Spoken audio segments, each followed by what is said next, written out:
Hello, everybody. Greetings. Welcome into Warchant TV. I'm Aslan Hajvani, joined by Gene Williams, founder and administrator of Warchant.com. Top right of your corner. Bottom right corner, Irish O'Fell, managing editor of Warchant.com, and our senior, lead writer, lower left corner, Corey S. Clark. Promo code, I don't know when it's winding down, but we're going to still scroll on the bottom of the screen. Gene's pulled some strings. Nike 75 gets you $75 for an annual membership, which is pretty much a 25% discount, and a $75 e-card for Nike. So, hey, it's never too early to get your Christmas and holiday shopping done. So join us at warchant.com. Thumbs up button if you would. We spoke to Mike Norvell on Wednesday, gentlemen, as well as Adam Fuller, a couple select players. Biggest news of the day is the quarterback position remains in flux. Chubba Purdy, we had heard some rumblings perhaps of him being hurt or is a health compromise in some way, Gene. He is out for the season due to his collarbone flaring up on him. This team now is going to play Clemson, the biggest underdog in recorded history, potentially with their fourth-string true freshman quarterback. Are we having fun yet, Gene Williams? Oh, my goodness. It feels like Pigpen, man. There's this dark cloud that's just following Florida State around all season. It's just when you just think you've had enough, and then there's one more thing like this that comes in with Chubba. Yeah, he's done for the season. The good news is it sounds like it's some cleanup. Don't really understand how all the pins and the shoulder and all that kind of thing work, but it sounds like he should be back in plenty of time for spring football practice. So that's really important. We're talking about 2021 here, 2020's history. Thank goodness. But yeah, if you hope Jordan Travis is able to go, and even if he is, you worry, can he last the game? And that leaves you with one other scholarship quarterback and a freshman Tate Rodemaker. And I guess other than that, you have to look at the walk-ons, maybe a Geno English, someone like that needs to get in. And of course, you're going to go against Clemson. Of all the teams you got to play this week. So it's another tough break and another reason to just put 2020 behind us. The hits keep coming, Ira. I mean, how does the staff remain upbeat? Can they remain upbeat? I mean, what can they practically possibly say to this team to keep them motivated for the next 3 weeks? Yeah, that's the thing. From what we hear from people who are out in practice or at practice, that the staff has been you wouldn't know the way somebody explained it to me is you wouldn't know watching them at practice today that anything's changed from 8 weeks ago. That they have approached it the same way, and they're not walking into practice like Eeyore, like, oh, the world is falling. I mean, they're trying to focus on and they have to, because that's the only way to keep the kids focused. But you got to imagine it's hard, and it's got to be hard for the players. And we keep asking them. A lot of the questions I'm asking guys is just about their mindset and how they're handling things emotionally, and they're all trying to say the right things, but you have to imagine. This is the hardest thing any of them have ever gone through. I can't imagine that there's a football player on this team that's gone through a season like this, or a coach on this team. So it's got to take its toll. And then when you have guys who are key players getting injured, it just adds another log to the fire. I'm sure there's a columnist and personality that might have gone through a season like this, but Corey Clark, what do you do at this juncture? You like throwing your hands up every now and then. That's almost an iconic thing from you. Is that where you're at right now? Yeah, man, I just saw on Twitter that Missouri is down to 56 players eligible to play this week, and the threshold is 53. And I'm like, man, where does Florida State down to? Not COVID or not COVID, how many available bodies does Florida State have right now? It can't be much more than that. Akeem Dent, Renardo Green, Corey Durden. We don't know. We don't know if any of these guys are going to be available. We do know Chubba isn't. And it adds another misery. I love that this video, we've already had a Charlie Brown reference and a Winnie the Pooh reference. I'm trying maybe Flintstones. I'll try to think of a way to bring Barney Rubble into it. But it's just been it's right, man. It's just been it's been a long season anyway, and then you feel like you don't even get a chance to see a lot of improvement or hope for next year because the guys that you're counting on don't get to play. They're not available, and that really goes to the quarterback. I think the one thing that Florida State fans were kind of excited about was the prospect of seeing Chubba Purdy for 3 more games, or hopefully you see Jordan Travis continue to do what he's been doing, but you don't even know if they're going to play. So it's just another day and another week of another long season. All right, you can there's close, hope, folks. We can close Corey's window now. Yeah, He's bringing I'm going to go jump out this window. So, Gene, I mean, what could they possibly do a quarterback then? I mean, is that a question even worth really kicking around at this point, or do you just take your lumps against Clemson? Well, you're going to take your lumps against Clemson, no matter who they roll out there right now, man. Bring back Jameis, although he's busy with the Saints right now. I don't think it's going to make any difference there at all.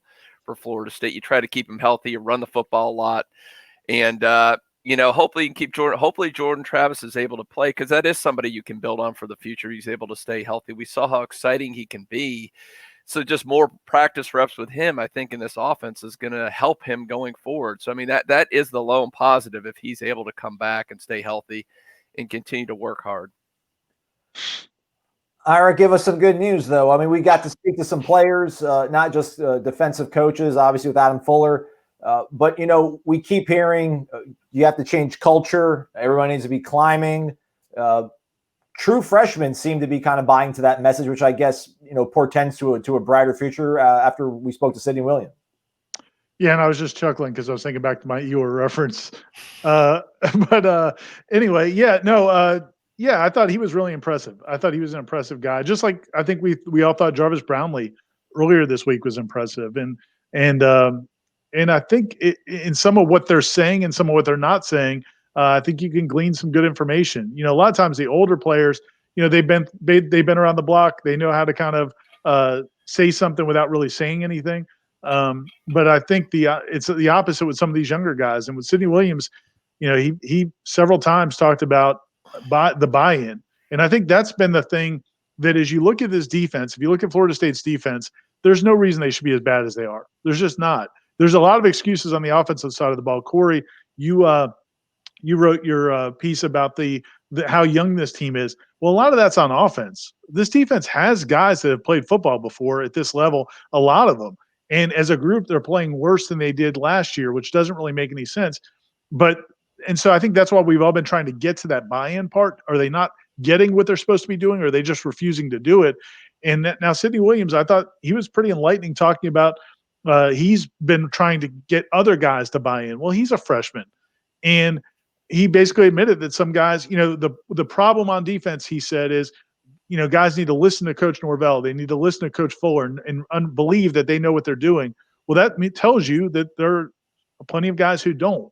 And until that gets fixed, this defense isn't going to get any better. Now, the question is the problem on the players' end, where they wouldn't respond to anybody at this point, especially some of those older players, or is the problem on Adam Fuller not connecting with them? And that's going to be Mike Norvell's decision.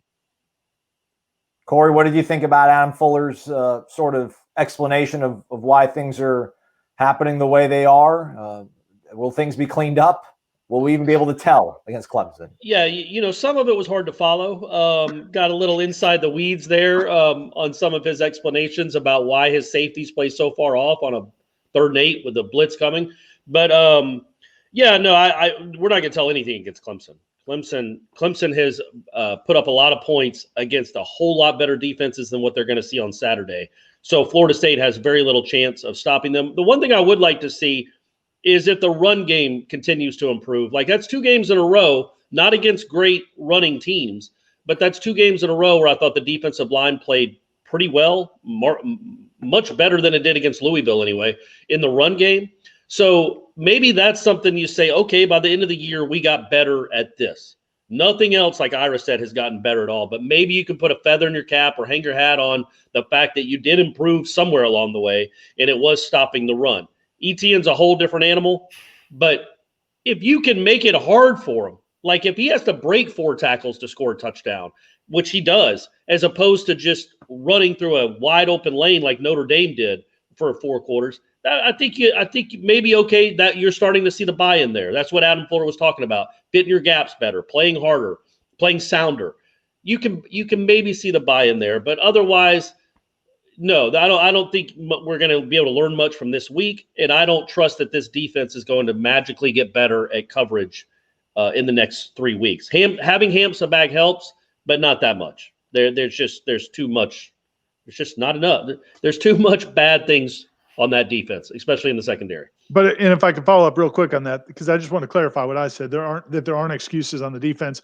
The one area where there has been, and he talked a good bit about it today, you can watch that interview, is at safety. They have been really – Hamza Nasruddin just came back this past week for the first time all season.